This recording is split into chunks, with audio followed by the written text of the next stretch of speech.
Why doesn't my RV battery last longer? Hi, I'm Jen Grover, and I really get that question. When I was brand new to RV ownership, I really didn't understand the relationship between the power used in my tab and the battery life. On this week's episode of Tab Talk, I'm going to talk about how power use impacts your battery life, the power used by different components on a 2021 Tab 320, and some tips for saving power.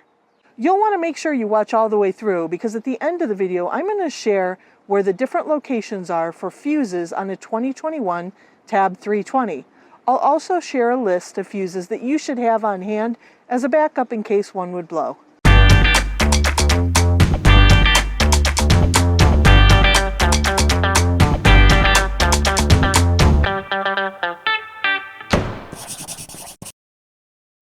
There's a lot of information in this video, and it would be crazy to cram it all in the description below the video. So instead, you'll find it on the companion blog post located on my website. Make sure you check that out and bookmark it. It'll save you from having to remember or take copious notes and give you the details that you need. Before I jump into the explanation of power use and the power that different components draw, I thought I should mention how I measured that. To help me measure the power draw of different components and parasitic drain on the tab, I use something called a fuse buddy. Now, the fuse buddy has a slot right here where you put the fuse, and then you stick these two prongs where a fuse would normally be into the converter or into the fuse holder, and you use the display to see how much power a different component is using. So, for example, to measure the overhead light, I remove the fuse from the inverter, put the fuse in the fuse buddy, put the fuse buddy into the inverter in the slot where the fuse had been, and then turned on the overhead light. I made sure everything else was turned off. I then took the numbers that I got from the fuse buddy and compared it to readings I got from my Victron battery monitor. The Victron battery monitor is a shunted battery monitor that measures all the power being used in my tab. The average battery provided by a dealer is usually around 75 amp hours. Some dealers are getting better at proactively discussing your camping style to make sure you have the right battery for your needs, but not all do that. You can either take a guess, try camping for a little while to gain a more solid understanding of your needs, or if you have a pretty good idea, you can make an estimate. To make an estimate, you need to know your battery size in amp hours and also the amp hours of the different components in your RV. If you have a Tab 320, I've done that work for you, and I'll post a link to the spreadsheet I use in the description below the video and also in the companion blog post on my website. Once you have those numbers, the math is pretty simple. Power consumption equals amp hours of the component times the length of time you use that component. To keep your units of measurement the same, measure it in hours. So if it's 15 minutes, it would be 0.25 hours. Now let's take a look at the calculations of a few things from the 2021 Tab 320. The fridge can vary, but let's use the number we see when the compressor is running on the fridge. It draws about 2.6 amp hours. Bear in mind, the warmer the weather, the more frequently the compressor will run. The reading lights barely use any power. Even with both lights on, the total is only about 0.4 amp hours. They probably won't have a huge impact on your power consumption. The fantastic fan at the first speed draws about 1.25 amp hours. That really isn't too bad, and the fan comes in handy in hot weather. This, of course, doesn't account for any parasitic drain. I've measured the parasitic drain to be around 0.75 amp hours. Now let's add some times to the equation. Let's say you run the fridge for 15 hours, the reading lights for 4 hours, and the fan for 8 hours. And don't forget the parasitic drain. When you add those figures up, it equals 68.6 amp hours. And remember, you've got a 75 amp hour battery. And assuming it's lead acid, you really shouldn't be using more than half of that without starting to harm the life expectancy of your battery. When you do the math, you see that half of your 75 amp hour battery gives you about 37.5 amp hours of usable battery. But our calculations show, with very little use, you've exceeded your capacity. Do that enough times and eventually you'll have ruined your battery, especially if it sits depleted for long enough. You might be wondering, can I just use my tow vehicle to charge a battery? Sure, you can plug it in, but it'll take hours to bring it back if it's completely dead. And if your tow vehicle has a smart alternator, it might actually restrict the amount of power that's able to be transferred from the tow vehicle to your tab battery or batteries. You might need to use something like a Naco Genius smart charger or a DC to DC charger on your vehicle if you want to charge from your vehicle. But to be honest, it's not the most efficient way to charge, and you will start to shorten the life expectancy of your tow vehicle battery. Why does my dealer give me such a weak battery?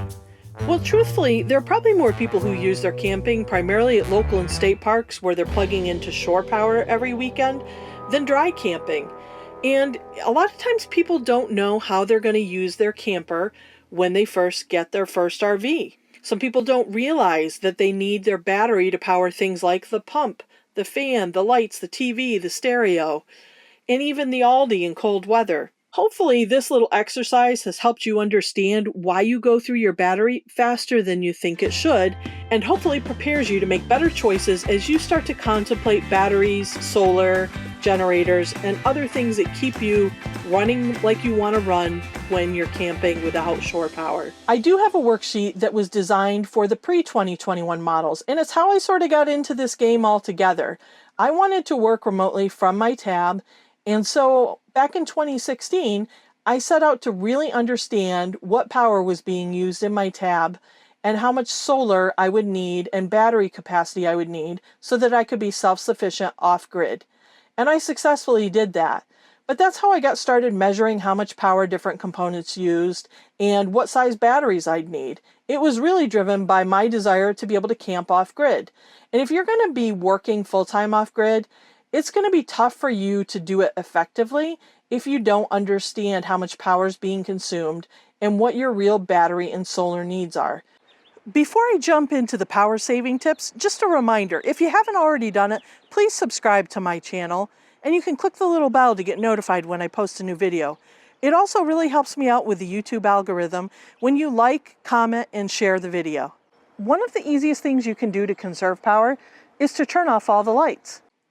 Instead of using the lights in the tab when I really want to conserve power, I'll use portable LED lighting.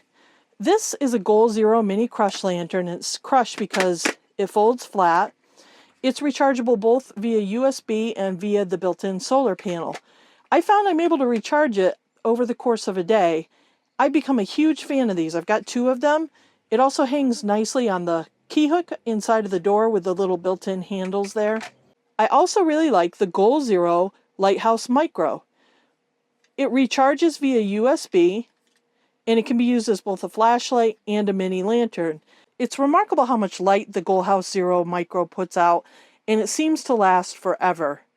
I also love a Petzl headlamp, or any headlamp, honestly. There are several really good ones out there. This one has worked really well for me. I've been a big fan of it.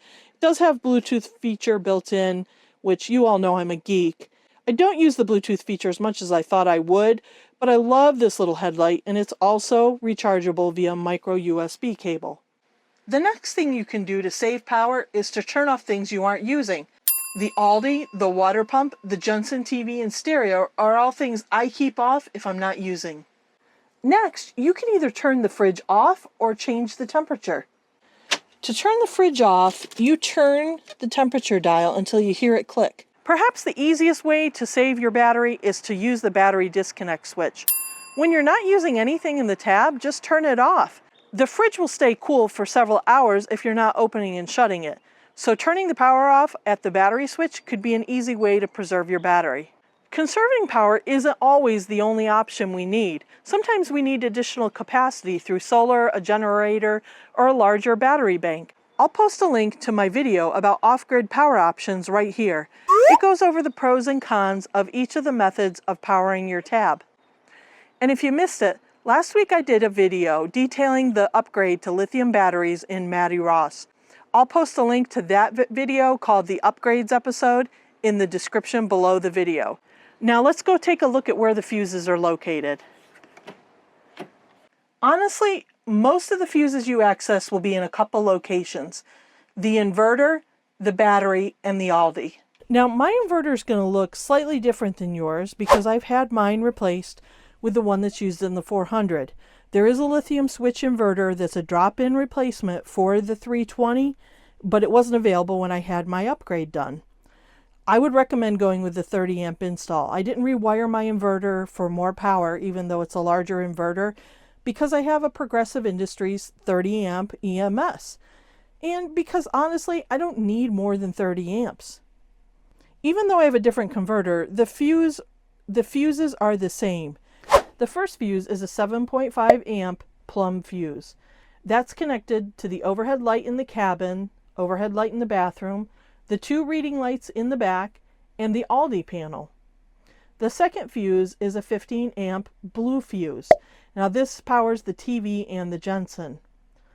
The third is another 15 amp blue fuse, and that powers the USB and 12 volt outlets. Next you'll see a 20 amp yellow fuse, and that is solely for the fridge. Next you'll see another 15 amp fuse. This is for the pump, the porch light, the LP detector, fan, kitchen accent light, and side accent light.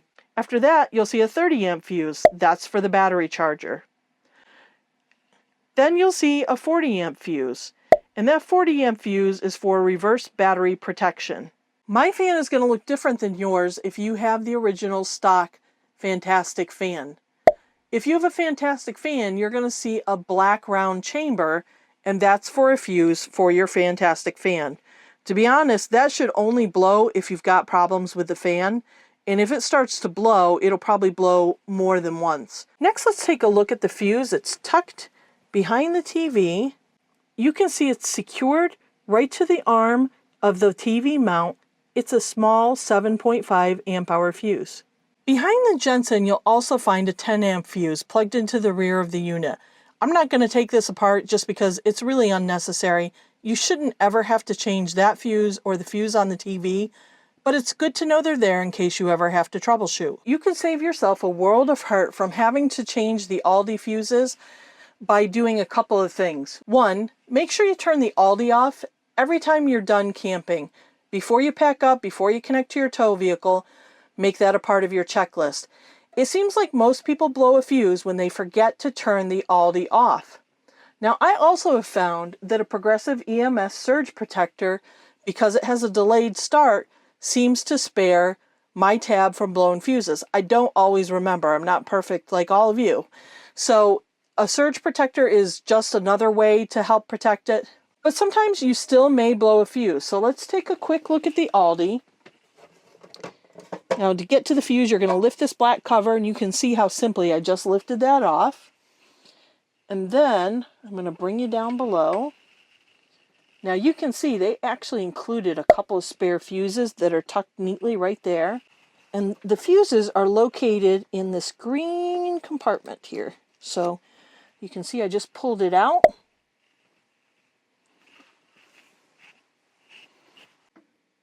The Aldi uses a 3.15 amp 250 volt glass fuse. Slow blow is preferred, but a fast blow will work, I believe, in a pinch. While I'm in this area of the tab, let me talk for a second about the Gfci Outlet.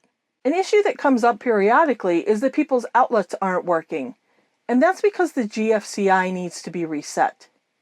The fridge also has its own 15 amp fuse, but I don't think you'll ever need to access that unless you're troubleshooting.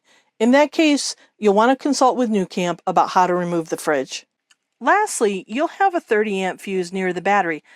Of course, from the factory, batteries will be in the front propane cover. I've moved mine inside, but even though mine's inside, it'll look the same. It's got this little fuse holder. You lift the cover and you can see it's a 30 amp fuse. I hope this video has helped you understand your power needs, your power consumption, and how to size your battery bank a little better. I'd love to hear what additional questions you have, so make sure you leave those in the comments below. I'll see you next time. Thanks for watching.